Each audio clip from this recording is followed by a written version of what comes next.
Thank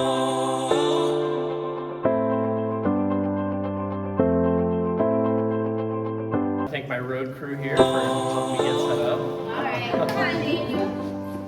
All right, good morning, church. You guys may have heard. My name is Daniel. I am one of the campus students here. I'm a sophomore at Liberty. Thank you, guys. So yeah, Cody can't be here today. Unfortunately, he took a bit of a spill. Thanksgiving morning, unfortunately, which rough way to start, but still Thanksgiving, so. So he hurt his arm and had to go to the ER that day. Went to see a specialist on Monday, and the specialist said that because of his age, they couldn't just put. I'm so sorry, Cody. They couldn't just put a cast on. They wanted to do surgery. If he was a younger man, they would have put a cast on and said, "See you in 6 weeks." But so they did have to do surgery on Friday. I hear he's recovering. Brittany did keep him home so he could just rest, recover, contemplate the fragility of his own body, the slow, unending crawl of time that takes us all, and how quickly and easily he can be replaced by someone younger and better. So with that, my notes have gone away. So here we go. Come on, we can get. All right. So let's get started. I learned recently. I realized my dad, when he preaches, he always brings water up, and he would always say, not to say things like I just did, and not to say things like or like it kind of takes away your credibility. I realized he brings water up so he can take a drink of water instead of saying or like. So here we are. So let's get started. We will be reading in John 18, verse 28. As you all heard, this was supposed to be the Christmas banquet today. It is not. So I was going to make a joke about how John not having a nativity scene, Cody decided to give me the passage with the least Christmas spirit in the entire Bible. It's not the Christmas sermon, so I can't make that joke, but I did anyway. So how about that, Cody? So we're going to start, if everyone's in John 18, we'll be starting verse 28. Then they brought Jesus from Caiaphas to the Roman governor's residence. Now, it was very early in the morning. They did not go into the governor's residence so that they would not be ceremonially defiled, but could eat the Passover meal. So Pilate came outside to them and said, "What accusation do you bring against this man?" They replied, "If this man were not a criminal, we would not have handed him over to you." Pilate told them, "Take him yourselves and pass judgment on him according to your law." The Jewish leaders replied, "We cannot legally put anyone to death." This happened to fulfill the word that Jesus had spoken when he indicated what kind of death he is going to die. We'll stop there. We'll pick up later. But I just want to work through this passage kind of phrase by phrase. So first, you guys heard last week from Rich that they had Jesus questioned in front of the priests, questioned in front of the Sanhedrin, I believe. I wasn't actually there. I was home for Thanksgiving. But I trust Rich did a good job. They take him there to the Roman governor's residence. Now, this wasn't actually his home. This was like a temporary, this was an office. When he was in Jerusalem, he lived he lived somewhere else in Judea. And when he would come to oversee Jerusalem during like festivals or times of unrest, when he was needed there, he would live in this field office almost.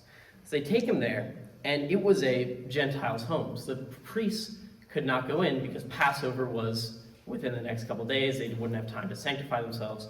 So the priests couldn't go in. They don't want to. What's this slide? That's not my sermon. I'm sorry, Jordan. Jordan asked me before, this is the title of your sermon, right? So that's definitely not. Okay, here we go. So the priests don't want to go into this place. They want to take the easy way out. They want to say, Pilate, you take Jesus. We don't want him. Whatever you got to do, get rid of him. This isn't our job. We don't want to do the work. It is their job. And Pilate tries to say, no, this is your job. Judge him according to your law. They say, we can't do it. Oh, it's the rules, right? They're trying to take the easy way out of this. And, Even further, they know they don't have anything they can accuse him with. And say, if you weren't a criminal, we wouldn't have brought him to you, because they know anything they say they can get caught in. So, they just want to hand him over to Pilate and take the easy way out. So, picking back up, that is not where I am. Okay, wrong page. So, picking back up, Pilate went back into his governor's residence and summoned Jesus, brings him into the Gentiles' house. Now Jesus can't take part in Passover the next couple of days. So he went back into the governor's residence, summoned Jesus and asked him, "Are you the king of the Jews?" Jesus replied, "Are you saying this on your own initiative, or have others told you this about me?" Pilate answered, "I am not a Jew, am I? Your own people and your chief priests handed you over to me. What have you done?" Jesus replied, "My kingdom is not from this world. If my kingdom were from this world, my servants would be fighting to keep me from being handed over to the Jewish authorities. But as it is, my kingdom is not from here." Then Pilate said, "So you are a king?" And Jesus replied, "You say that I am a king. For this reason I was born, and for this reason I came into the world, to testify to the truth. Everyone who belongs to the truth listens to my voice." Pilate asks, "What is the truth?" When he had said this, he went back outside to the Jewish leaders and announced, "I find no basis for an accusation against him. But it is your custom that I release one prisoner for you at the Passover. So do you want me to release you, the king of the Jews?" They then shouted out, "Not this man, but Barabbas." Barabbas was a revolutionary. So Pilate brings Jesus in, once again, into his home. Jesus is now ceremonially defiled because he's entered the home of a Gentile. Can't take part in Passover. And he starts giving him these questions. And these are probably routine questions almost. Pilate has seen his fair share of Messiah wannabes and revolutionaries like Barabbas that we just saw, and the other two that we'll see crucified with Jesus in the next couple weeks. And so he tries, all right, let's see if we can get an accusation against him. Let's see if we can pull some kind of confession out of him. And Jesus doesn't answer. He doesn't say, "No, I'm not the king of the Jews. These people are crazy. You got to let me go." He also doesn't say, "Yes, I am the king of the Jews, and I don't know, we're going to come coup you or whatever." He says, he asks Pilate kind of the same thing he asked the disciples, "Who do you think I am? Are you saying I'm the king of the Jews? Have other people told you I'm the king of the Jews? What's the deal here?" He forces Pilate into this unfortunate situation, this uncomfortable situation. And Pilate takes the easy way out. After this conversation, Pilate says, "What is truth?" And he storms out. And he goes to the Jews. And he says, "Y'all are crazy. I find no reason to arrest this man." But he tries to take the easy way out again.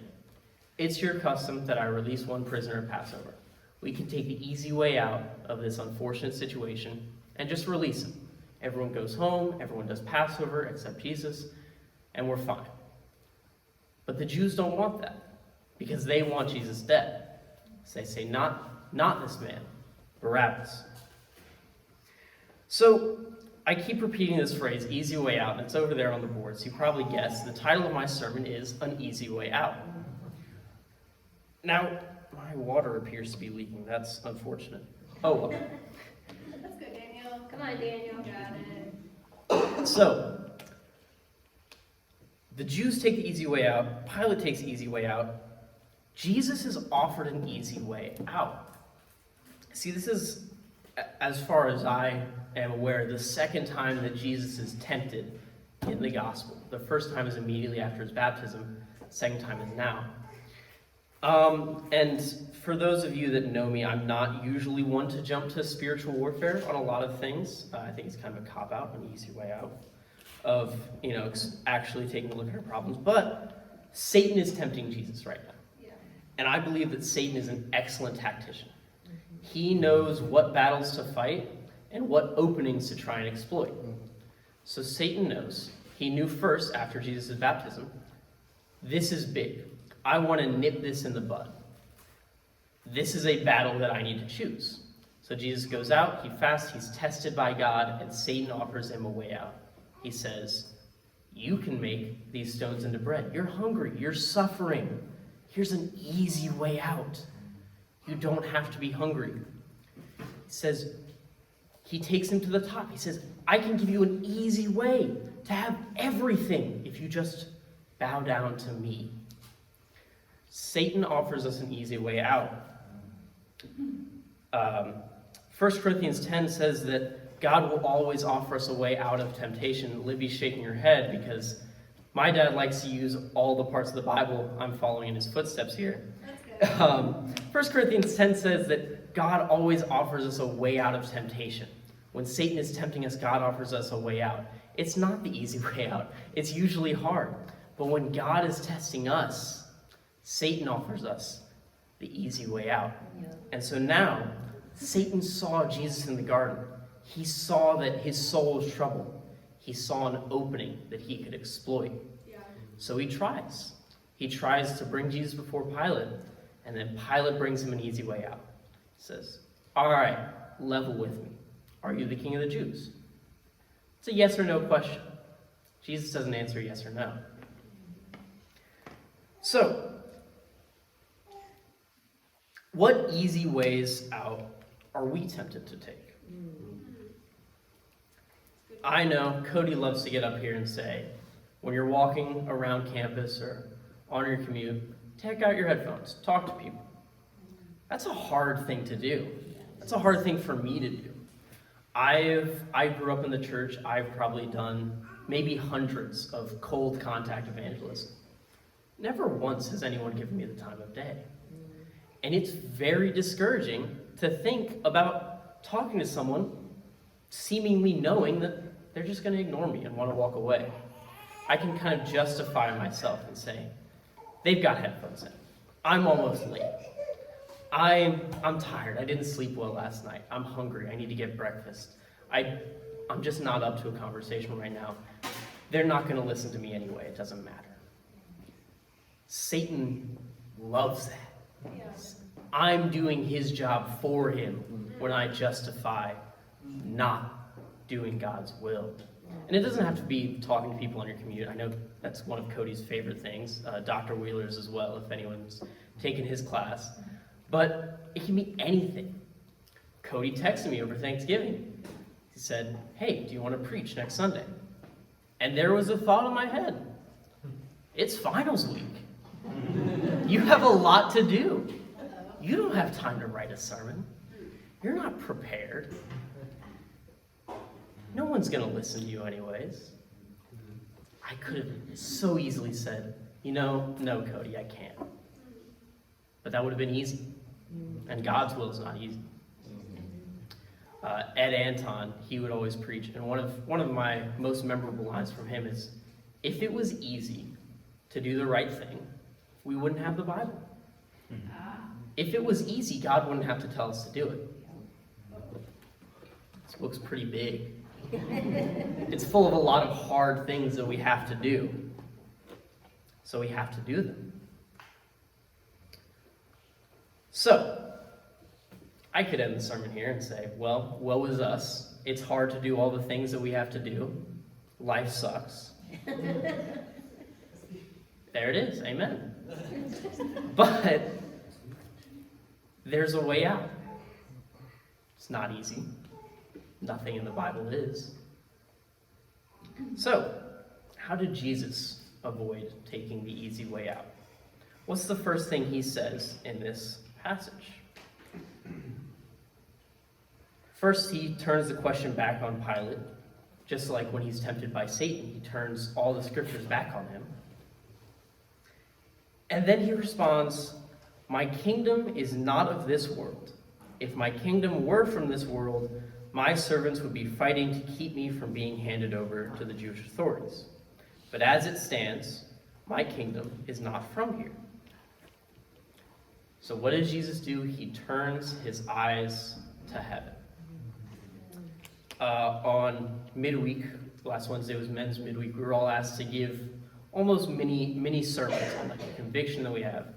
And Rich did a very excellent mini sermon on Philippians 4. Philippians 4 says, "Finally, brothers, whatever is true, whatever is noble, whatever is right, whatever is pure, whatever is lovely, and whatever is admirable. If anything is excellent or praiseworthy, think about such things." That's what Jesus does here. So, what fits all these things? Well, Rich said something along these lines. I didn't think to write it down, unfortunately. The word is true. God is noble. His will is right. Christ is pure. The Holy Spirit is admirable. And all of the heroes of the faith that we read about, with all their flaws and all their imperfections. Last week we saw Peter denying Jesus. Even then, they are admirable. We have to turn our eyes to heaven to avoid taking the easy way out. Hi, my name is Cody Dottie with the Lynchburg Valley Church, and we're so grateful that you took time to watch our video. I pray that it has brought you joy and brought you peace, and it has encouraged you to continue to live this life to the full with Christ. Amen.